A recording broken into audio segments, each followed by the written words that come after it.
6/10/2024 रोजी सायंकाळी 7 वाजेच्या सुमारास लोणी तळेगाव रोडवर सादतपूर फाट्याजवळ एका होंडा सिटी कारने गोगलगावकडून येणाऱ्या दाम्पत्याला जोरात धडक देऊन त्यांना गंभीर जखमी केलं.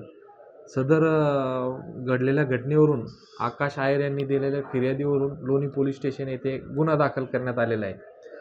घटना घडल्यानंतर सदर होंडा सिटी कारची पाहणी केली असता त्यामध्ये गौमांस मिळून आलं.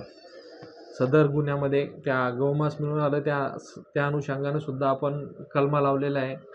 नमूद गुन्ह्यामध्ये 2 आरोपींना अटक करण्यात आलेले आहे. आरोपींचं नाव सलमान इरफान खान, मूळ राहणार औरंगाबाद, हल्ली मुक्काम श्रीरामपूर.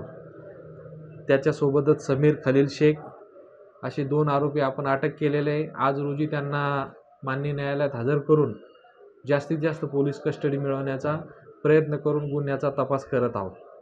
सदर गुन्ह्यामध्ये जे कोणी त्याचे साथीदार असतील त्यांनासुद्धा अटक करून पुढील कायदेशीर कारवाई करत आहोत.